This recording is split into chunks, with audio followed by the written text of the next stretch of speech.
hunting, fishing, cooking, camping, conservation, travel, gardening, photography, family. family. Family. This is the Outdoor Rules Podcast.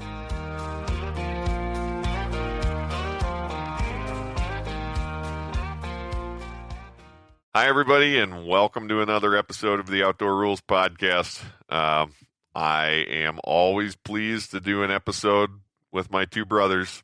Say hi, guys. Hello. Hello. That's Matt and Mark. Matt, did you bring your water bottle full of ice for today's episode? I skipped the ice.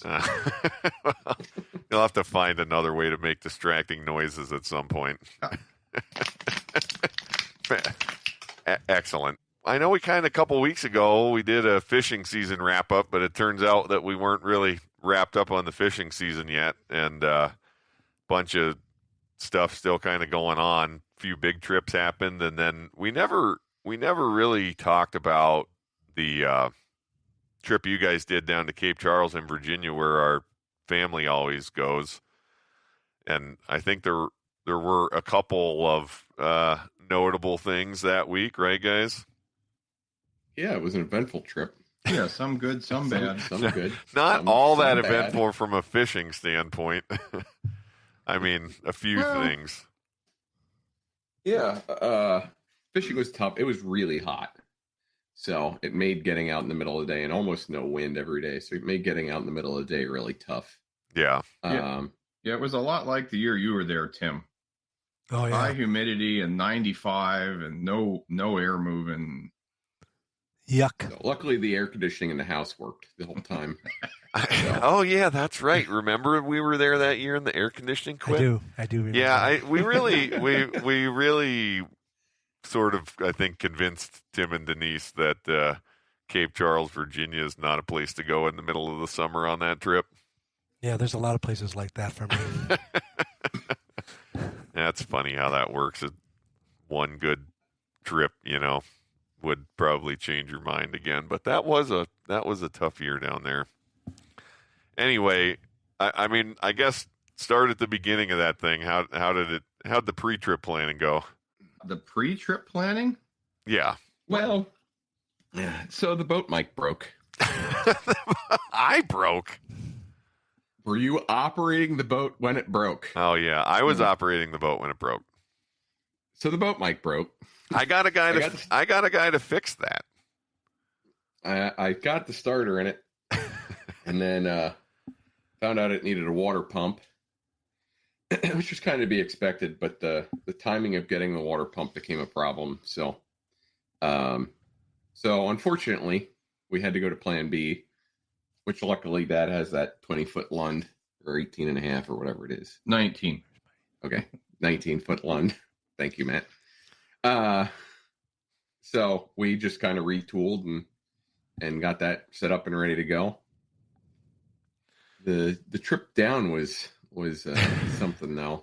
So before you go farther onto the trip down, just to be clear, a while back we told the story about your boat, Mark, about your pro line, where we were at Cape Charles, out at the bridge, Sheepshead fishing, and it quit on us. And long story short, we had to get towed back in, right?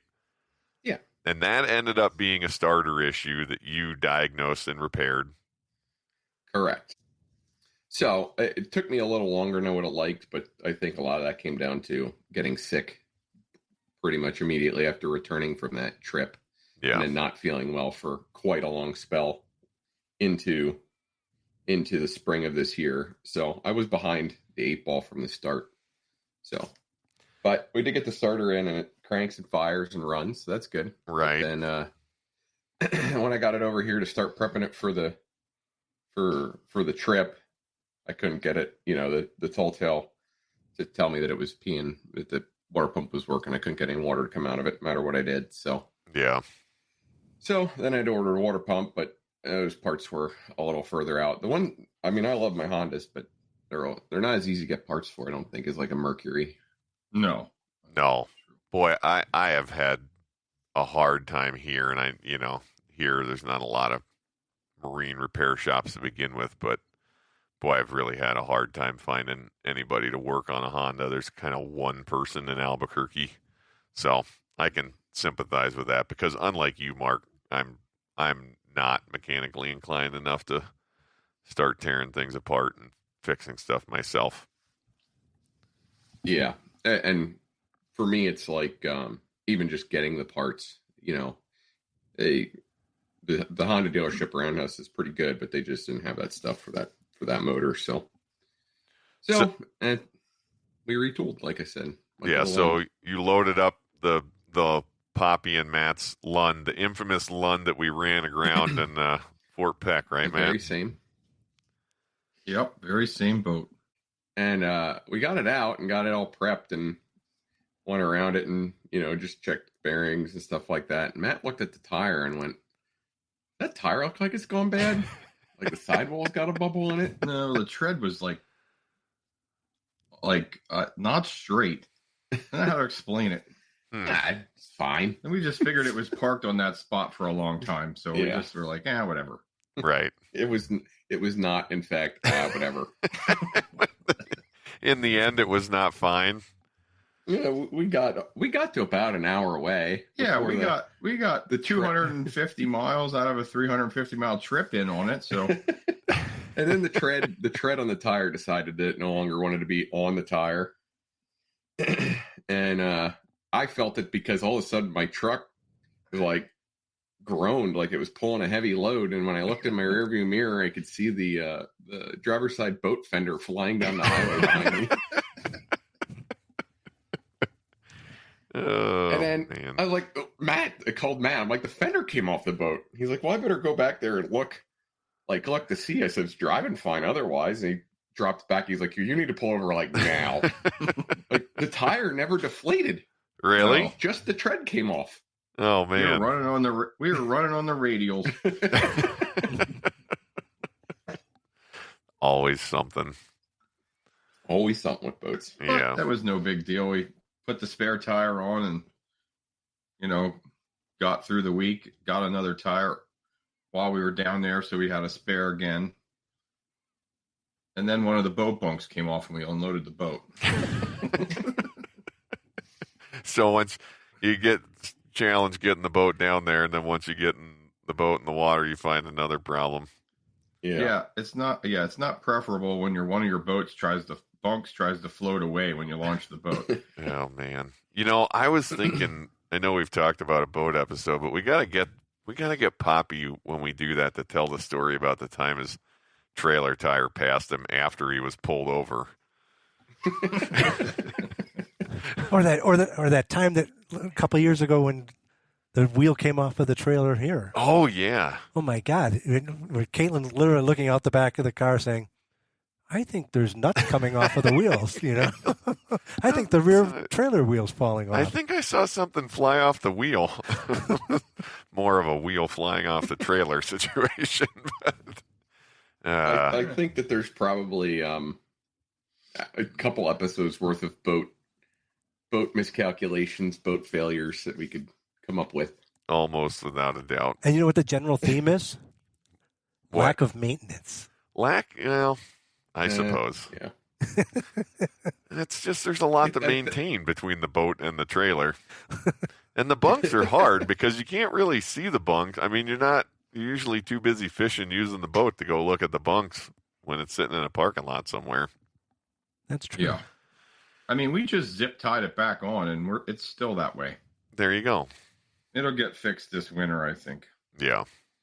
You did get a fender put on it. Yeah, we did get the fender replaced. That's good. And it wasn't the side with the license plate on it, was it? No, the license plate isn't attached to the fender on that boat. Oh, I see. But it would have been that side, yes. It also has side marker lights, so it ripped all those wires off too. So we had that to redo. Would have made Poppy. Curiosity, how sure are you that the license plate 100%. I checked that when we stopped. Would have made Poppy really happy if his license plate would have been gone too. Anyway, I did tow a boat home from the Outer Banks without a license plate once. So yeah, I've lost several of those actually. So you got down there, eventually and got a Yep. boat in the water. We got down there, got a boat in the water. The fishing was okay. We're Yeah, going to it talk was- about fishing now? Yeah, now we went fishing. It was a little rough for the Lund most of the days we were out there. Yes. Caught some keeper flounder the first day. We did some right there at the house we stayed at. We were able to go to the sandbar, which was nice. Yeah, You know, we take we the girls did out. We that did a lot. pretty often. Yeah, Pretty much every day. we catch trout. We caught a fair amount of trout. The redfish, the slot redfish were really hard to find. We didn't catch a single one. No. But Did we only catch one we redfish? caught one redfish, and it was a memorable one. Yeah. Yeah, what about the I caught- redfish, man? I caught my personal best redfish. Which was Probably the biggest redfish I've ever actually seen in person. It was 43 pounds. wow. That's a big one. Yeah, That is a big one. it was a monster. Yeah, I mean, holding your biceps up with the fish, it was touching the. I think I have a picture of it. It was touching the tail was touching the ground. Yeah, Your feet. it was a big one. Yeah. I mean, that area is known for big fish. And how'd you catch So it? you- On live bait or on plastic? No, I was fishing with 1.5 ounce jig head with like a 5 or 6/0 hook and a 5-inch Berkeley swimming mullet. So artificials. That was in relatively deep water, right? Not like up shallow on the flats. I would guess we were like 30 to 40 feet. Yeah. Not flats fishing.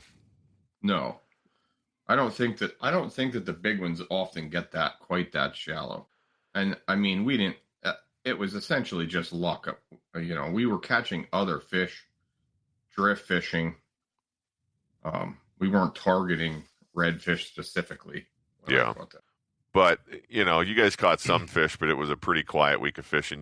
You never actually made it out to the big bridge to Sheepshead fish, right, Mark?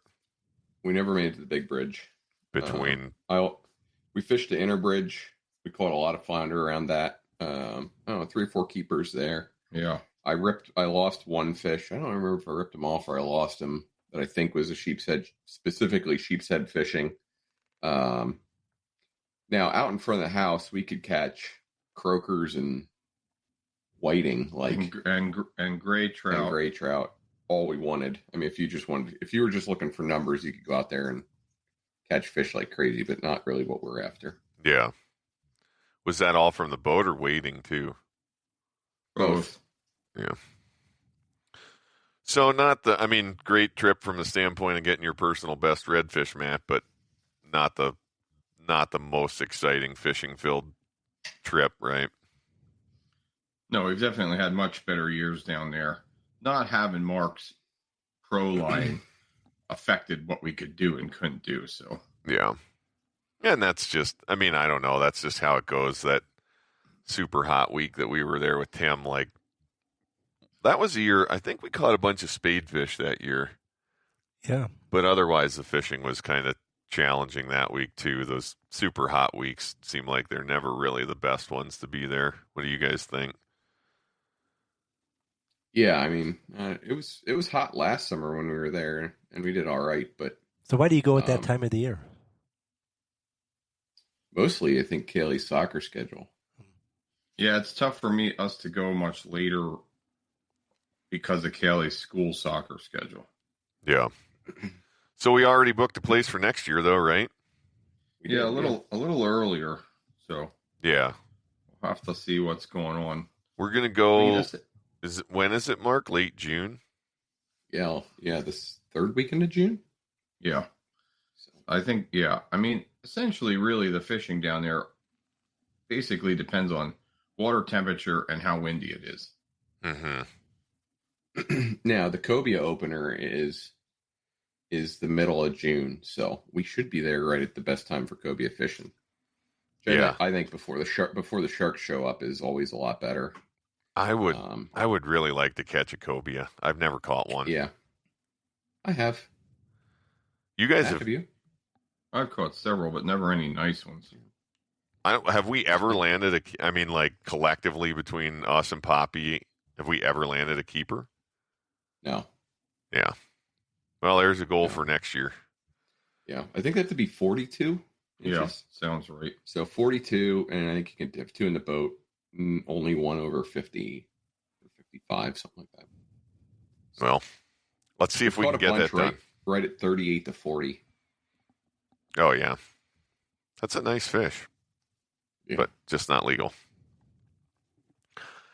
Anyway, I don't know anything else about that. We're meet up in Cape Charles next year. Caitlin and I are coming, bringing the boys. Going to be a big time. Yeah, we're all looking forward to it.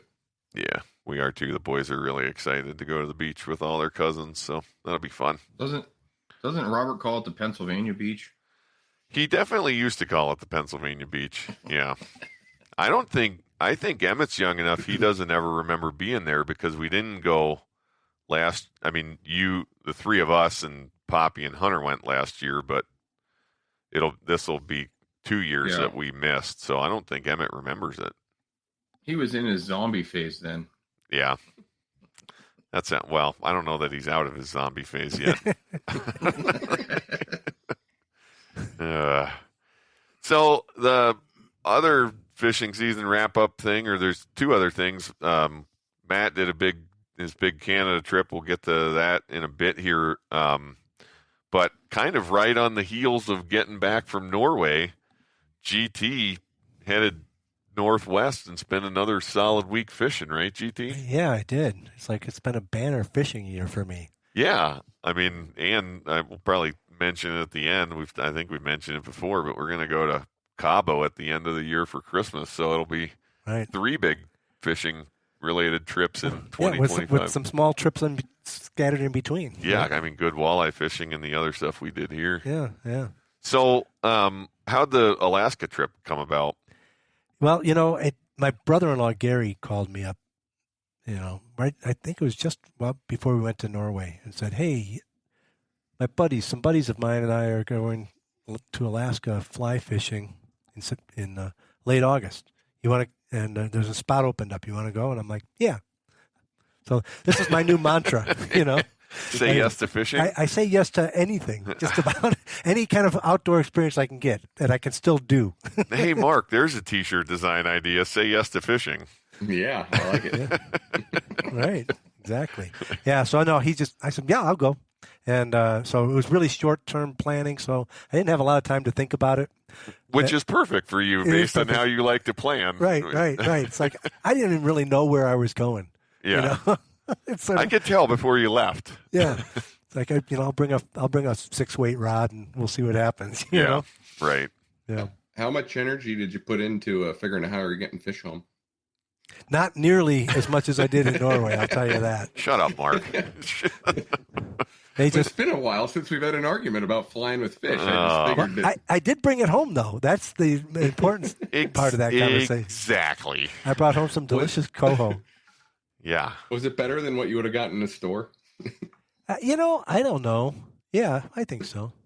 I brought home about 30 pounds of it. It's got to be better because you caught it. Yeah. It tastes better by virtue of being something that you caught. Yeah.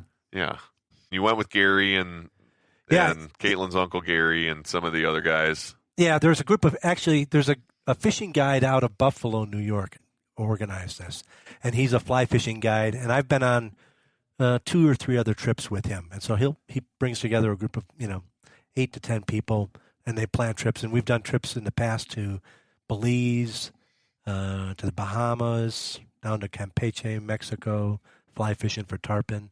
And so I've been on several of these trips, and it's a good group. And he's a really nice guy, and a good fisherman, really, really good fly fisherman. I've never seen anybody cast like this guy can cast. Yeah. He can throw a line, 75 yards, like just perfectly every time.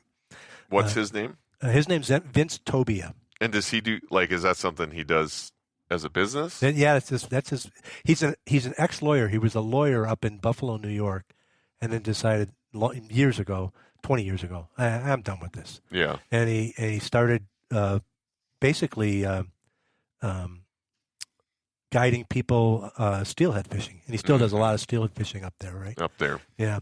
And so that's where it kind of started for him, and he had a little shop, Cattaraugus Creek Fly Shop, And then he started planning these big trips, and now I think it's mostly what he does is that, and Yeah. with a little bit of steelhead fishing in the fall.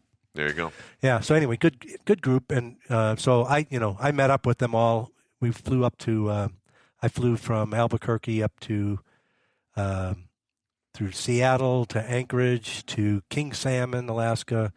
We stayed overnight there, and then flew into this lodge called the ATA Lodge. It's Alaska Trophy Adventures is the And operation. that's on the Alagnak River, right? Yeah.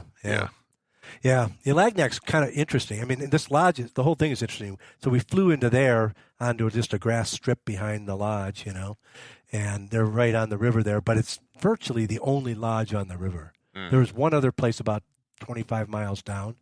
It's all a national park surrounding there and so forth. So we, there's 17 people at the lodge for the week, and those are the only people that were never saw hardly anybody else on 62 miles of river.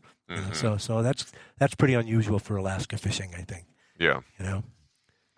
And from the lodge, you were in boats most days? Yeah, we had boats with jet drive, Yamaha motors on the back, and because the river's really crazy, changing and shallow, and rocks everywhere, tough to navigate. So yeah, we'd get two or three of us would get in a boat and with a guide, and we'd go up and down different parts of the river every day, and they kind of pre-planned all of it. So like you'd fish all day without seeing another boat. Right. From even from your own lodge. And so we did that most of the days. That's what we did. But we also did a fly out trip one day where, a float plane came into the river about 20 miles down from where we were at. And we flew out to another river where there was a ton of sockeye salmon and trout kind of, swimming around with them. And so we were really there targeting trout and big rainbows. That was a lot of fun. The Alagnak gets runs of all 5 Pacific salmon species, It right? does, yeah. So probably starts with kings, which wouldn't have been, you went in late August, so kings weren't done by then.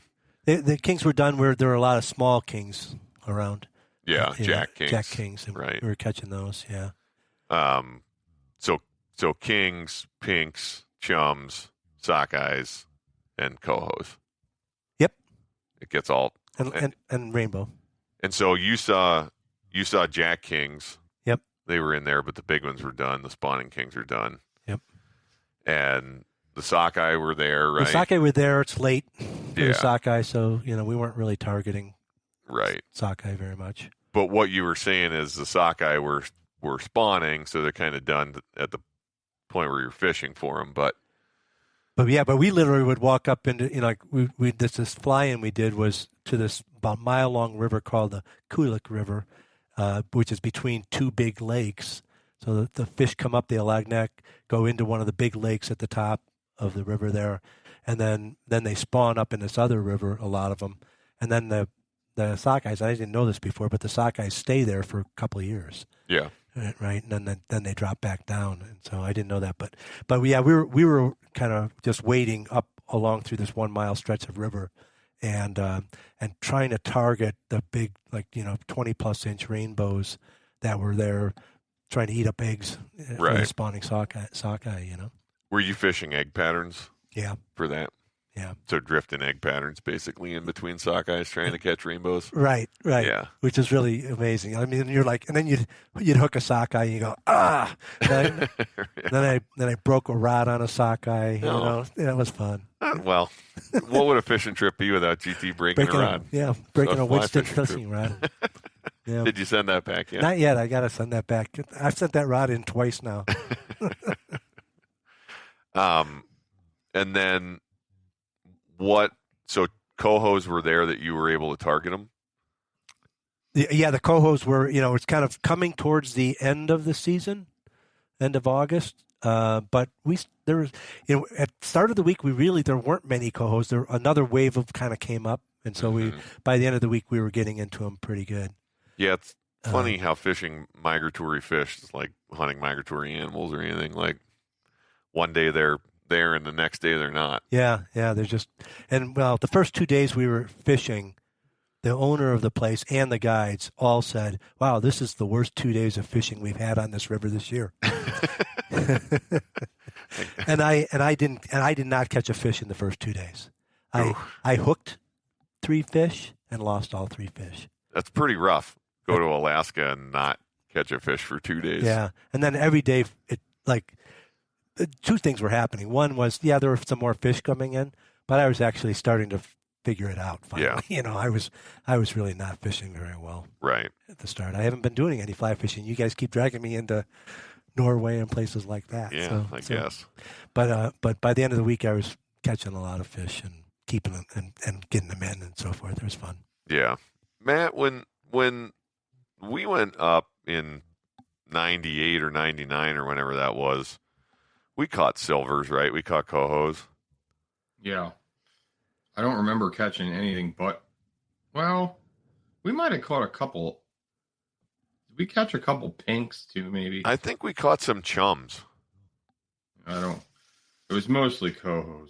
Yeah, and most of those, we spent one day fishing on a creek that had a bunch of cohos in it, but most of them were actually like in the sloughs just off the...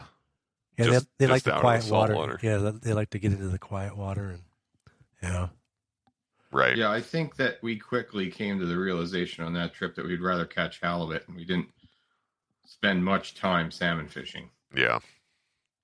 It is kind of weird, after the first day or two, and, you're standing in the water fishing, and I'm trying to fish for these silvers, and yet, there's still a lot of chums around, but they're like zombies swimming around you and stuff in the water, and you're like bumping into you, and you're going like, why am I standing in this river fishing for dying fish? It's like there's, Yeah. it's a strange. It is interesting, I think about that sometimes with those, anadromous fish or fish that are coming out of the ocean, and particularly salmon that are running and then dying. I mean, it would be interesting to see how that changed salmon fishing if those fish weren't going to die, because the fact that they're going to die really kind of gives people permission to go and fish for them and eat them. Mm-hmm. Right? And if that weren't the case, I wonder if there would just be like an overall different view of salmon and eating salmon, particularly in the fishing community. Oh, I don't know. Yeah. Anyway. Well, I'll tell you, all you have to do is watch the bear behavior, and it's interesting. There's so many grizzly bears. Yeah. One of my favorite things on the trip was being able to get my 400 millimeter lens out and capture a lot of interesting images of bears and stuff as we would stop the boat and pull over. We had one time where one of the guys we were fishing with is standing in the river about 15 feet off the shore, and he doesn't realize it, but there's a grizzly walking right behind him. Yeah. All the way down the shoreline.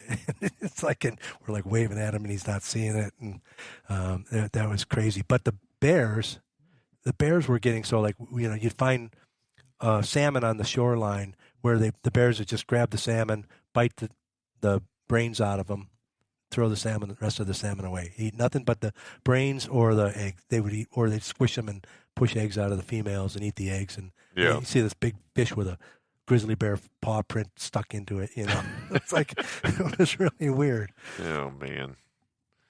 And one of the other weird things like about salmon and common names of salmon is like, I think they all have at least 2 common names. Right. That I can think of. Matt or Mark, how many of them do you guys know? I don't know. I don't know that much about salmon identification. Yeah, I'm not a fish biologist. No. I know what a humpback looks like. So there you go. That's a good. They call them humpies. What's the other name for them? Do you know? No. Those are pinks. Oh, are they? Yeah. So a pink and a humpy is the same thing. Silver and coho. Silver and coho are the same thing. Sockeye and red are the same thing.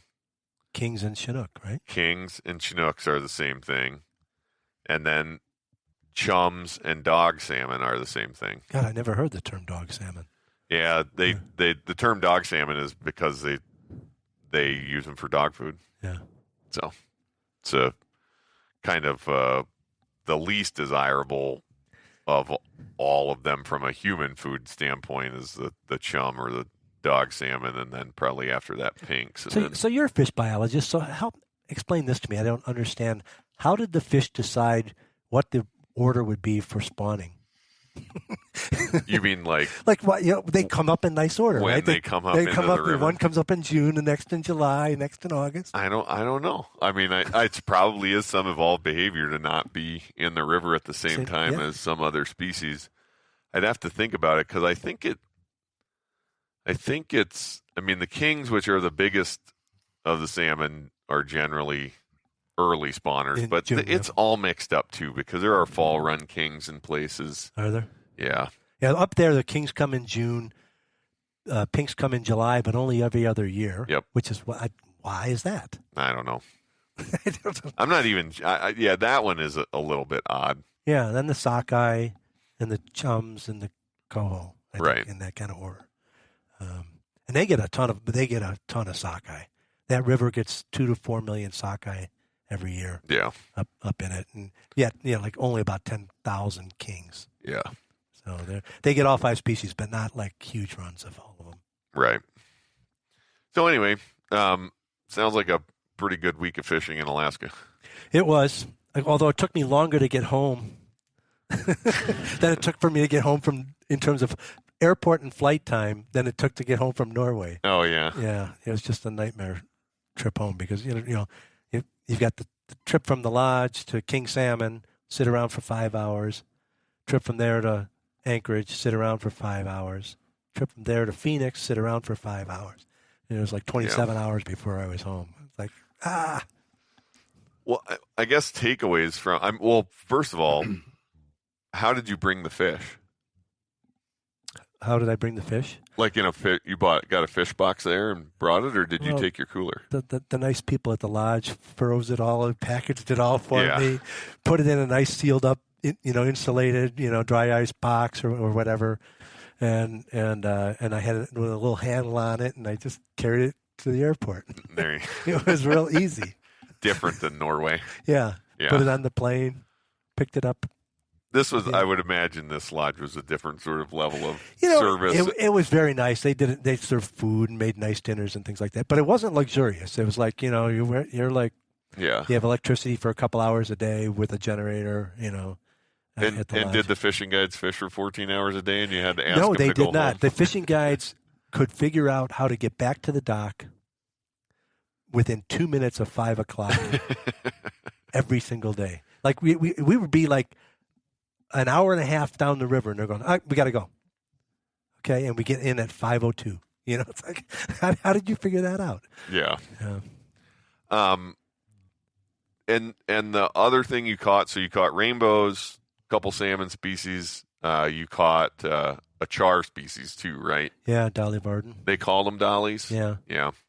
There's always a lot of kind of like debate around those char species. Dollies and Arctic char, and I haven't all the way brushed up on the recent thoughts on taxonomy on those, but they're more closely related to brook trout and lake trout. But they caught a lot of graylings too. Oh, cool. Yeah, they're kind of fun. Yeah, they are fun. Mark, you took a new char species recently, right? I guess. Is that a char species? Yeah. Well, you know what I'm talking about? Yep. My friend Jesse has a cabin about an hour north of Utica in New York.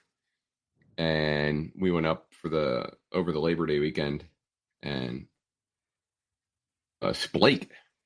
Which was pretty cool. You caught a Splake? Splake. Couple Splake. Did you catch one or more? We caught, I think we ended up with 4 or 5 total till in the end. Yeah. I think I caught 2 or 3. I don't remember exactly. But that was, I've always wanted to catch lake trout. I've never caught a lake trout. So that's kind of what we were targeting, but ended up catching Splakes, which is close. They're a hybrid between a lake trout and a brook trout. Yep. Yeah. And they don't breed? I don't know that it would be impossible to have naturally reproduced Splake. I don't like it happens with tiger trout sometimes, but it's rare. They're pretty common. Tiger trout is a brown trout, brook trout cross. But they make them in the hatchery essentially. I'm pretty sure New York is stocking most of the ones you're catching. I doubt they're naturally reproduced, and they do that, I think, because you probably get bigger size like you do with lake trout, but probably some of the brook trout characteristics that make them a little more available from a fishing standpoint. Okay. Yeah, I know. Jesse had told me that lake had a lot of pollution and was considered almost dead at one point. Yeah, well, I think they've done some work to bring it around. Probably so. I mean, it's one of those big conservation success stories that, I don't know, Matt, I know you remember like acid rain as a huge story when you were a kid, right? Yeah, I mean, they talked about it all the time. Right. And now, I'm not sure I ever actually saw any. Well, how would you know? But now you almost never hear about acid rain as an issue because they reined in a lot of the air pollution that was causing it. But that part of New York was a place that was really susceptible. Like where we live, there's a lot of limestone soil, and so you have high pH, which is really well buffered against acid rain. So we didn't really see that very often in our area, and you saw it more in lakes and in flowing water, I think. But those natural lakes up in New York, where there's a lot of granite and the geology is such that there's not a lot of limestone, to create that higher pH to buffer against acid rain, those lakes got absolutely hammered by acid rain in that part of the world. And so, probably through some direct intervention for other sources of other pollution, but also the whole acid rain story has been a real conservation success story up there. A lot of those trout populations have come back, or at least the lakes have come back to a point where they support trout. So kind of a cool thing, Mark. Yeah. I did actually end up catching, and this is a question for you guys. I caught my personal best largemouth up there. Mm-hmm. I caught a really nice largemouth, but I didn't have a scale. So does that count? Nope. That's kind of where I went. I don't think so. I mean, it was like 12 pounds, right? Right. Yeah, it was at least 14. At least 14. Yes, that definitely counts. I did that a few years ago too. I caught about that size of a bass, but I was in a place with no scale. All I could do is take a photograph of it hanging off of my arm, so you could measure it against my arm. Right. Nobody cares. Well, it's no scale. It's hard to prove. Yeah, it does. It sounds a lot more suspicious when you say I caught about a 6-pounder. Yeah, for sure. Sure you did. I think it counts, Mark. Counts for you, and that's what matters, right? I guess. We'll just have to catch a bigger one and weigh it, and then you'll know it's your personal best. There you go. I guess, thanks, Mark. You segued us right into bass there, unless, Tim, was there anything else about Alaska? No. It was lovely. Yeah. We should go back again. Sounds like it. Well, I didn't get invited this time. I can't believe you went fishing without me. I know. That was what you said to me, too, right? Like, if you're fishing without me. Yeah. Posting all these nice pictures. I'm interested in Alaska for sure. That'd be fun. I want to see Mike fly fishing for a week. No, I'm not fly fishing. We're not having that argument. You guys, I think I'm going to plan a fly fishing trip just for the Ruhl brothers. That would be fun. We should knots. plan a trip where we have to fly fish and then take somebody like Gary and make him spin fish. Right. Yeah. That would be funny. That would be fun. Yeah. I don't think you'll keep Matt from spin fishing. He'll end up beating Gary up for his spinning rod. I did have one other. I don't think. I did have one other kind of fun incident on the trip to Alaska too. Though I hooked into a nice silver one day. I don't know, about 4 days into the trip, and it was cold and it was pouring rain. That's the other thing. All of the best fishing days, it was cold and rainy and uncomfortable. Yeah. Right. But I'm standing in the river and I hooked this fish, and the guide that's there with us goes, back him up out of that hole. And and so I start back pedaling a little bit to pull this fish out so he doesn't go deeper into this hole. And as I do so, I step onto this boulder and I just fly straight back into the river, fill my waders with water. I'm just soaked top to bottom. And I stand up and the people I'm with look and go, "Oh no." And they're like, "So do you need to go back?" And we're, 45 minutes, hour from the lodge. I said, "No, let's just fish. We'll just fish." Yeah. And after a while, I kind of got a little warm and toasty in there with all that water. But, it was really not a good move. I caught the fish, though. Well, that's what's important. Yeah. Whether you landed the fish or not, that's the important part, Tim. Yep, I did. I did land the fish. So, back to bass, I guess. Yeah. Yeah. Matt, Canada, right? Yep. Second year that I went to Canada in a row now with Bob Bridges. We had a good trip. Weather was pretty nice for the most part. The fishing was probably a little tougher overall in general than it was last year. But, that's fishing. You never know what you're going to get. Yeah. And remind me, I know we talked about it pretty recently, but that's a place called White Lake, Ontario? Yes, that's correct. White Lake, Ontario. I'd say it's about an hour and a half west of Ottawa. So that takes you like 7 or 8 or 9 hours or something? It took us, it's somewhere between 7 and 8, depending on traffic, and also towing a boat slows you down some. But fortunately, no boat incidents this year on the ride up. That's good. Yeah. Did you take your boat? No, we took just one boat. We actually took Bob Bridges' father-in-law's boat. He has a 20.5-foot bass boat with a, really nice boat to fish out of. Giant front deck for casting. Yeah. And you guys do like a small tournament kind of thing when you're up there, right? Yes. We were there 8, 9 nights. So we did get to fish some when the tournament wasn't. We didn't have tournament days, but we did a 4-day tournament. It gets smaller and smaller every year, less people. This year it was really only 4 boats. So 8 or 9 guys total fishing out of 4 boats. And we keep 4 bass a day for the tournament for each boat, not per person. Gotcha. So fishing overall this year was a little tougher numbers wise. And that's, fish move that changes every year some, but this year is definitely an off year for numbers. But we still had a good year, still caught a lot of fish, and we managed to win the tournament again this year for the second year in a row. That's good. Good for you guys. Can I ask a question? Yeah. Hey, everybody, we're back. We had a little bit of a technical problem there, lost an internet connection. So Matt and Mark are back, but we're back by phone, so if it sounds a little different, sorry. Tim, you were about to ask Matt a question when we cut out there. Go for it. Yeah, Matt, I was just curious, how the experience of tournament fishing is versus just a day on the lake fishing. Like, is it fun? Is it intense? Is it what is it feeling? Yeah. So it's definitely more intense. There's definitely more pressure involved in, man, we really got to catch fish today.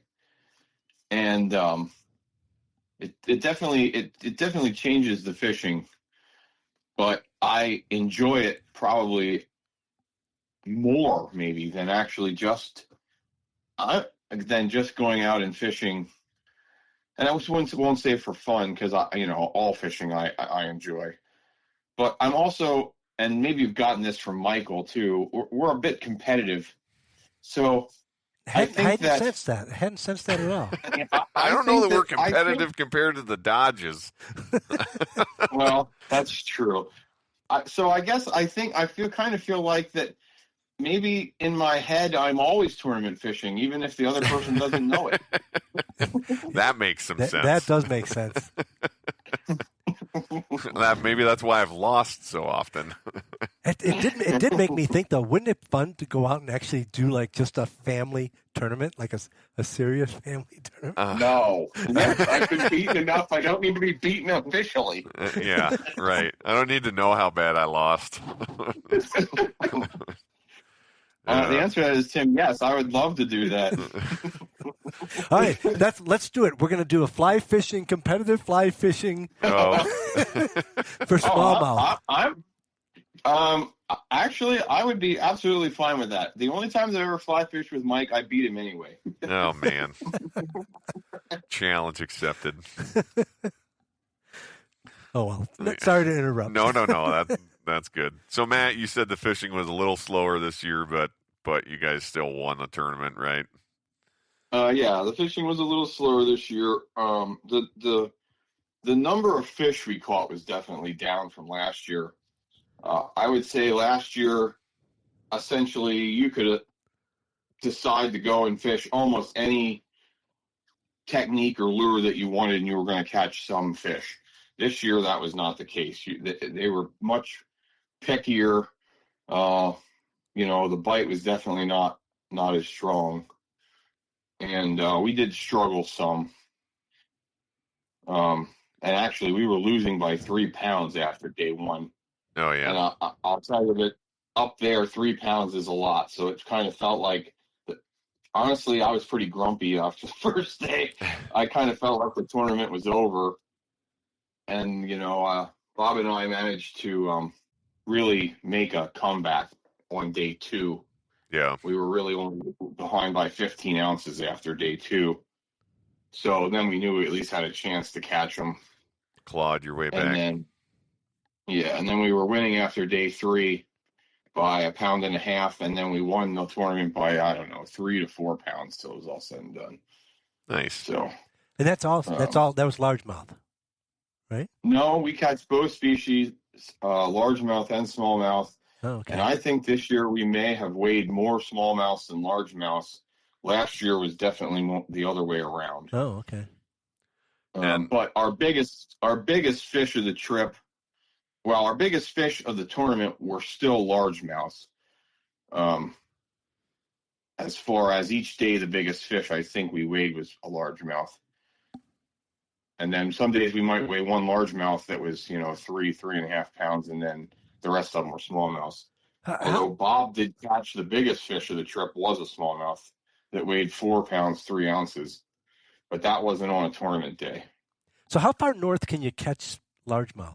Yeah, that's a good question. I don't know. I would think that we're probably getting to the northern end of their range there. Yeah. I would suspect they're probably a little farther north than that, but not much. I think you're getting there. Yeah, because most of the Ontario fishing I've done, it's smallmouth. It's smallmouth. Yeah, there's not hardly any. Right. Largemouth fish.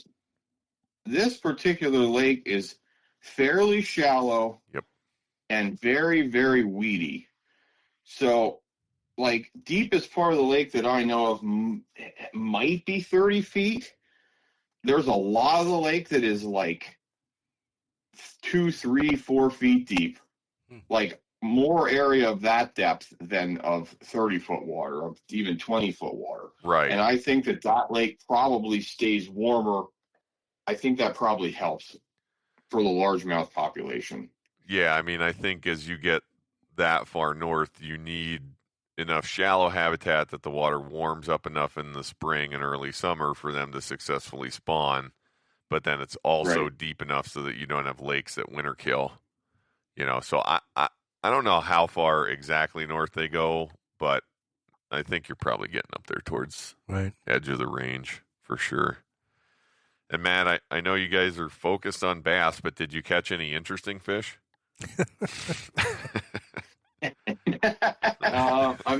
While bass fishing, we caught several nice walleyes. When I say nice, I mean 20 inches, a little bigger, 20 to 22, 23 inches. Mm-hmm. Some pike. And Bob might have caught the biggest yellow perch I've actually ever seen. That thing was a couple of pounds at least. It was a giant one. How big do you think it was? Like a guess? I don't know, 16 to 18 inches long, probably between 2 and 3 pounds. I don't know. Man. It looked like a football. It doesn't count. Now We you're didn't weigh it. talking. No, we didn't weigh it. It doesn't count. You didn't weigh it. I can't believe you didn't weigh it. I know, they had a scale. Yeah, I know. So- You didn't keep it and eat it, and you Well, didn't weigh it. It was a tournament day, so we were not. Yeah, You're not brother. wasting your time weighing a perch on a tournament day. I don't get it. See, this is my problem with tournaments.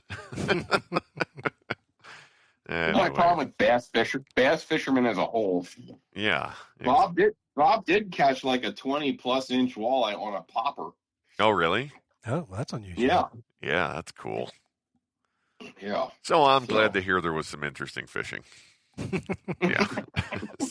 You caught some cool fish and the bass. I forgot about rock bass. We catch those too. Oh, yeah. Did you guys catch some big rock bass? Yeah, that was the most impressive fish we caught. Were the rock bass we caught.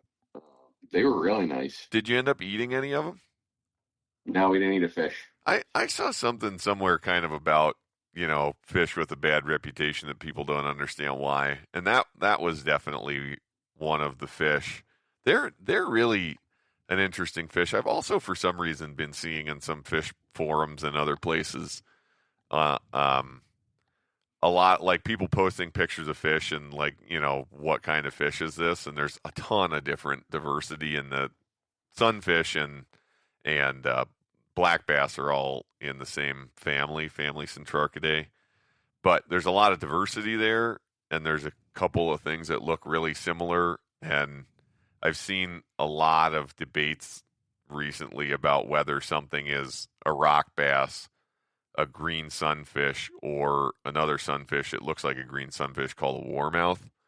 So anyway, but rock bass are really pretty distinct from the other two and not too hard to tell apart. But like we were talking about with salmon, they also have a whole bunch of different common names. Matt, what did Pop Grant call them?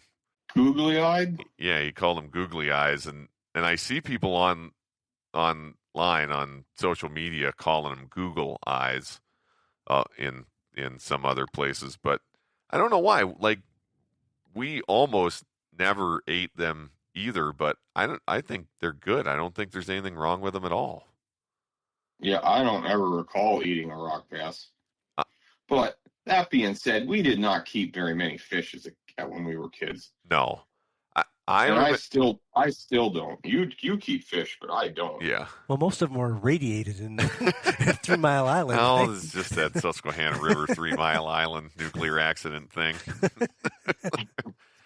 Well, that's how you turn into the hawk, I think. Yeah, maybe that's where it comes from with Emmett. Yeah. Maybe he's second generation. It's really starting to show up. Well, anyway. All right, I don't know. Anything else about Canada, Matt? No, I don't think so. It's a really nice trip. Planning on going next year. Yeah. You ready to go back and do some muskie fishing Sure. up in Canada? I would. I know we kind of. I promised Caitlin a trip to do that at some point. Yeah. She's got to catch her 50-inch muskie. She does have to catch her 50-inch muskie. They just caught a 56-inch? They caught a giant one in Green Bay. In Green Bay, Wisconsin, yeah. Yeah. Yeah, that is a big one. Tim, I know it's not Canada, but I really wish you would come in to fish Kalaneski in the spring some year. Okay. Because I think that if you wanted to catch muskies, that lake has the best chance of you at least landing. I think you'd catch fish I think you would at least catch muskies every day. Well, there you go. All right, next spring. Let's do it. Right. I'm saying yes. He's saying yes. Say yes to fishing. That's right. Well, we'll have to get the details ironed out. We go every year. Right on. I mean, I caught a 45-incher the other year, Tim, on bass tackle. Wow. Yeah, there's some big ones in there too. Yeah. So I know kind of a couple weeks ago we did a fishing season wrap up, and now we're kind of Wrapping up the fishing season wrap up? Now we're doing another fishing season wrap up. So I guess I just got to ask, pre-ice fishing, do you guys have any other fishing planned? I'm hoping to get after some splakes again. or lake trout. Dad and I talked about trying to get after a lake trout. But other than that, I don't have anything planned.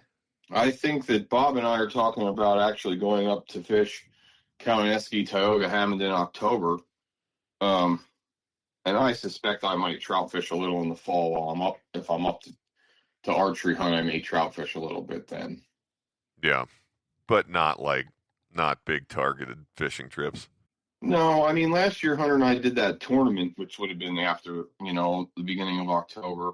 And they aren't doing that this year. And Bob and I are talking about going up just to fish for 3 or 4 days. So yeah, I don't know whether that'll happen yet or not.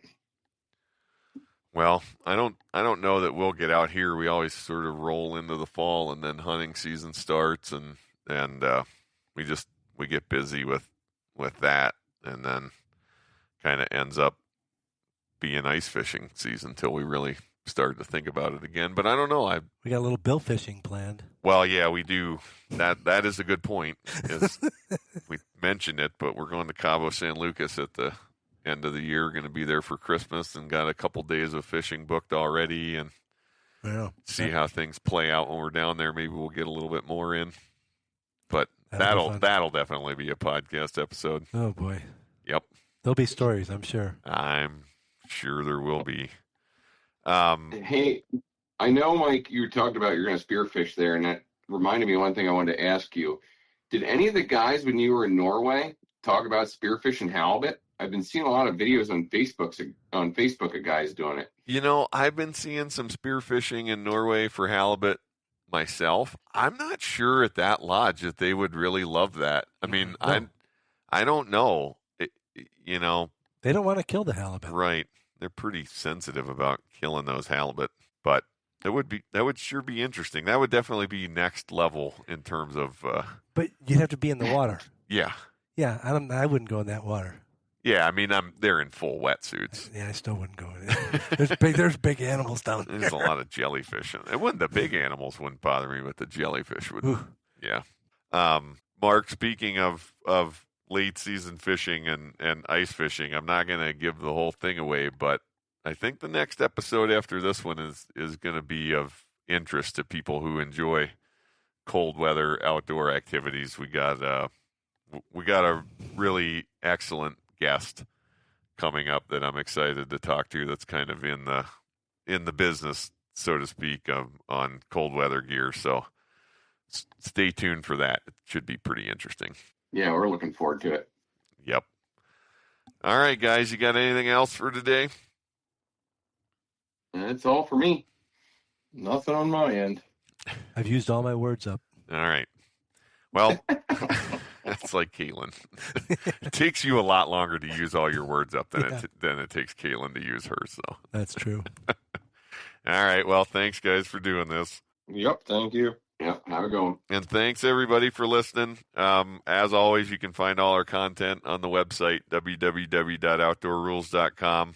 Find us on Instagram at Outdoor Ruhls. There's also a Facebook page out there that we've got. And, the very best thing to do for us would be if you have a question or you got an idea for an episode or something you want us to talk about, reach out. You can always get us at our Gmail account, outdoorruhls@gmail.com. We'd love to get an email from you. So thanks again, guys, and thanks everybody for listening. Hunting and fishing, the great outdoors, mixing history, laughter, love, and folklore, creating memories with family and friends. These are the trophies that matter in the end. Outdoor Ruhls.